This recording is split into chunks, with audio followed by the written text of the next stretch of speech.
Oi, turma, tudo bem? Vou fazer um resumo aqui da aula de ciências, tá? Para nós darmos continuidade em nosso conteúdo.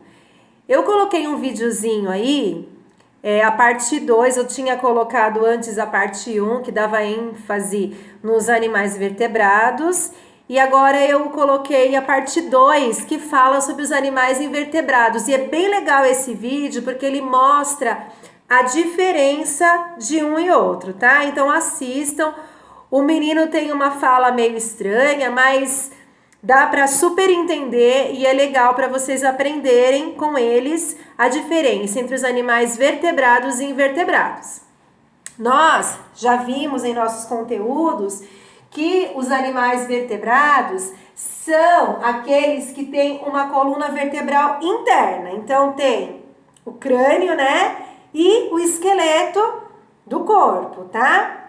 E aí nós já fizemos as atividades sobre isso. Agora nós vamos falar sobre os animais invertebrados. Os animais invertebrados, eles têm um esqueleto externo. Então, eles têm características bem diferentes uns dos outros. Por exemplo, alguns vivem no ambiente aquático e outros vivem no ambiente terrestre. Vou colocar os dois aqui que estão no livro.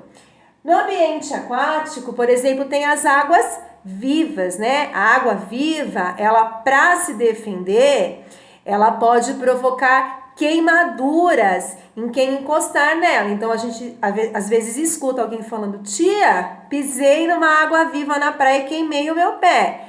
Ela tem esse produto, né? Ela elimina esse produto porque ela está se defendendo. E aí ela acaba queimando quem encosta nela, tá? E as estrelas do mar. Então, são dois tipos de invertebrados que têm a característica de vida aquática, tá?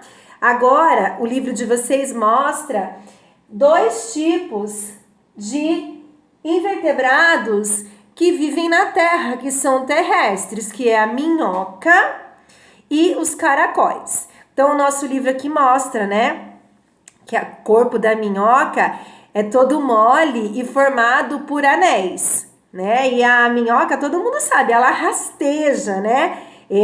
O formato do corpo dela permite que ela se locomova desta forma, tá bom? O caracol, ele se esconde dentro da conchinha, né? Ele recolhe o corpo dele para se defender.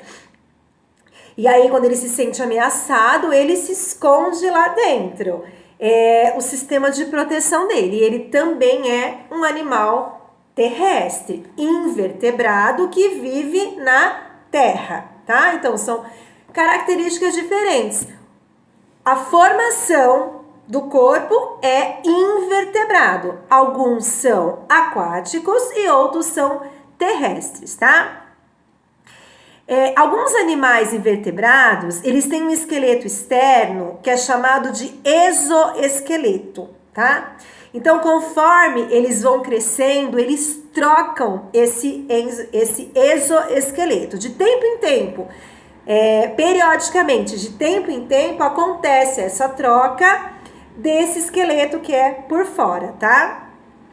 Essa troca é chamada de ecdise, ou muda, de troca mesmo, tá? Mudou, trocou. É o que acontece lá na nossa página, vamos dar uma olhadinha na nossa página 169? Tá mostrando aí, ó, esse inseto, tá mostrando, ó, fica o esqueleto externo, a parte de fora, fica colada no tronco da árvore e ele sai com o corpo dele da parte de dentro. E aquela que ficou lá fora vai embora, voa, tá? Então isso acontece de tempo em tempo com esse tipo de animal, tá bom? Outra característica importante que o livro ressalta é que eles têm grandes números de perna, olha lá, os insetos, né? Zzz, quando a gente mata lá o inseto, pá, fica aquele monte de perninha na parede. É isso mesmo, tá? As aranhas, por exemplo, elas possuem 8 pernas, tá? E o nosso livro também nos ensina que elas não possuem antenas e não são capazes de voar. Elas apenas pulam, elas saltam, né? Elas têm a teia, onde elas andam pela teia, mas para se locomover, a aranha vai saltando, né? Vamos dar uma olhada nos camarões? Olha que legal. Os camarões possuem 10 pernas e 4 antenas. E ele é um animal aquático, assim como a água-viva, assim como a estrela do mar. Porém, a formação dele é feita com pernas e antenas, tá?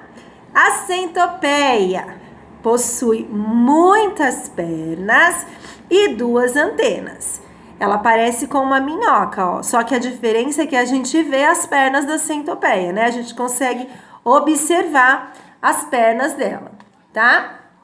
Então, vamos dar uma olhadinha lá na página 170 e diz assim no nosso livro: preencha a tabela classificando os animais abaixo em vertebrados ou invertebrados.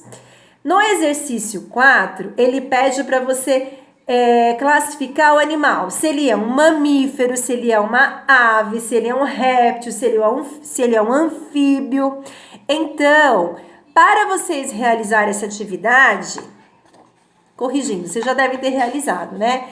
Mas para que você relembre, recorde, é necessário que você volte lá no início do capítulo 2, onde fala sobre os animais vertebrados e as classificações dele.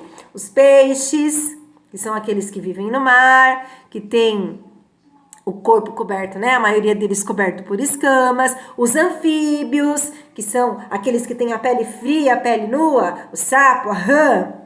Os répteis, que se locomovem arrastando, que nem a tartaruga, o jabuti, e que tem o corpo coberto por carapaça.